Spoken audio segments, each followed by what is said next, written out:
The city of Laodicea. The name Laodicea, which means people's rights, was very common and was given to several cities in honor of royal ladies so named. This city was one of the most politically important and financially flourishing cities in Asia Minor.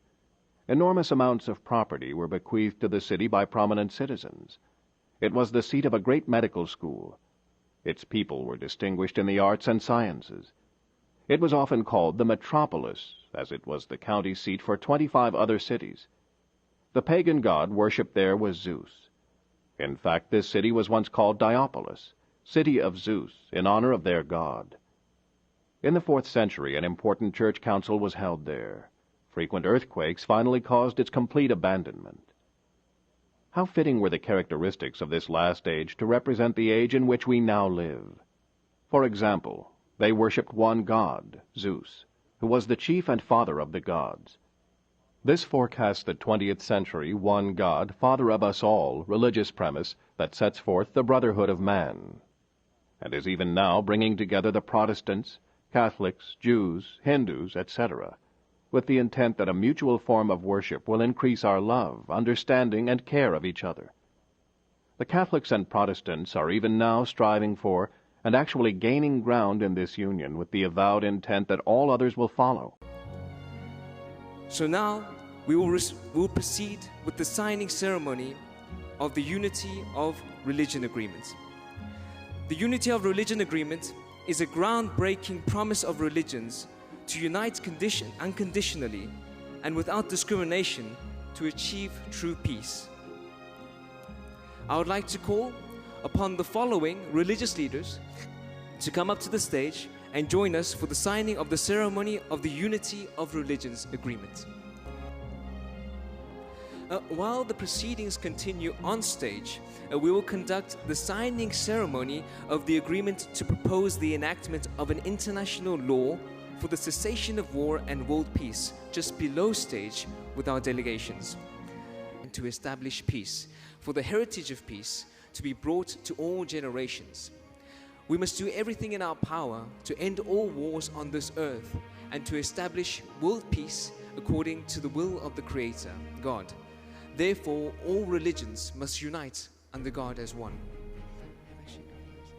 We pledge in sight of God, all people of the world, and the peace advocate to become under God through the unity of religion.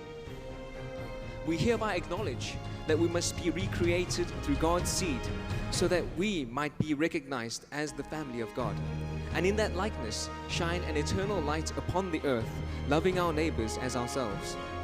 We recognize our need for repentance, as well as our need to show grace to all the people of the world, grace which can be seen in the light, rain, and the air of heaven, and through that grace lead humanity to salvation from death.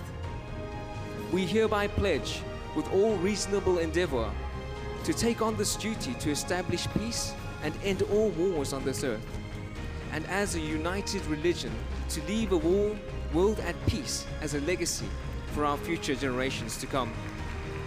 Considering the grace that we have received, we are moved to fully carry our filial duty to our Father. That is, to do whatever we can to make this world one over which God can reign. This we recognize as a task appointed to this generation. We recognize that when religions become united, wars will end, and peace will become to the world. This has been the will of God and the purpose of religion for the past 6,000 years. Therefore, I hereby sign this agreement in sight of God, all people of the world, and peace advocates. Ladies and gentlemen, I will now recite the agreement to propose the enactment of an international law, which has been signed by our former heads and current heads of states and also lawmakers. As people born in this era, it is our duty to end all wars of this generation and to establish world peace. We must unite in heart and will leave peace as an eternal legacy for our future generations. We, as the former heads of states, chief justices, and representatives of the United Nations, will do everything within our power to enact an international law for the cessation of wars on this globe and the creation of world peace.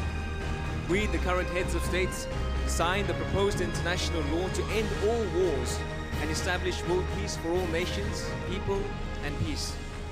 Our purpose is to educate all levels of society, organizations, and educational institutions to mutually collaborate for the enactment of the international law to make a peace a reality. I hereby sign this agreement in sight of God, all the people of the world, and the peace advocates.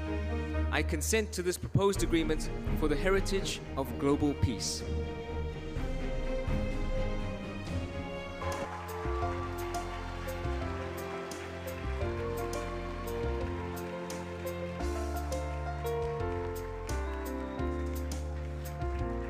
Yes, sir?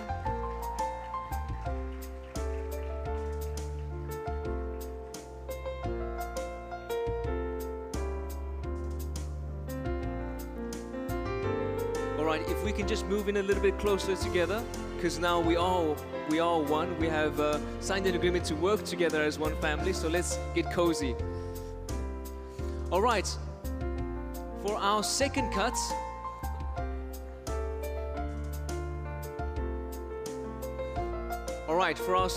what we're going to do is, as we are facing the audience, to do the signal of V for victory, because we are victorious here today, to work together for peace. So if you can look here, it's V for victory.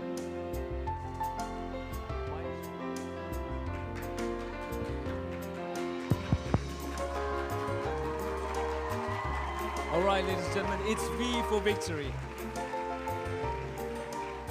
Okay. So what we're going to do now is we're going to leave our agreements on the table. Place them down on the table, please, and we're going to take a picture together holding hands. All right, let's hold hands together. You can leave your agreements on the table. Face down, please, face down, and hold hands together. Yes, thank you very much.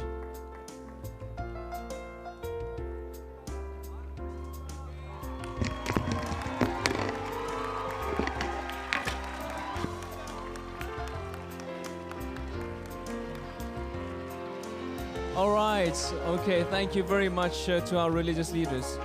Okay, now at this time what we also like to do is bring our other signatories to the stage, our former heads of state and also UN representatives and lawmakers to come up to the stage, please. This very attitude was seen in the United Nations organization, when the world leaders refused to recognize any one individual concept of spiritual worship, but recommended putting aside all those separate concepts, with the hopes that all religions become leveled into one, for all desire the same goals, all have the same purposes, and all are basically right. Notice the name Laodicea, the people's rights, or justice of the people. Was there ever an age like the 20th century church age that has seen all nations rising up and demanding equality socially and financially? This is the age of the communists, where all men are supposedly equal, though it is only so in theory. This is the age of political parties who call themselves Christian Democrats and Christian Socialists, Christian Commonwealth Federation, etc. According to our liberal theologians, Jesus was a socialist, and the early church under the guidance of the Spirit practiced socialism, and thus we ought to do so today. When the ancients called Laodicea the metropolis, it was looking forward to the one world government that we are now setting up. Religious history was made in Abu Dhabi last year when the document on human fraternity was signed by Pope Francis and Dr. Ahmed al-Tayeb, the Grand Imam of Al-Azhar. It called for tolerance, universal peace, and the reconciliation of all faiths. Embodying this agreement, this year construction will start on a project called the Abrahamic Family House on Saadiyat Island. Due for completion in 2022, the site will house a church, a mosque, and a synagogue. As we think of that city being the location of a great church council, we see foreshadowed the ecumenical move taking place today, wherein very soon we will see all the so-called Christians come together. Indeed, the church and state, religion and politics are coming together. The tares are being bound. The wheat will soon be ready for the garner. I'm not sure this is appropriate, but there's a tradition in America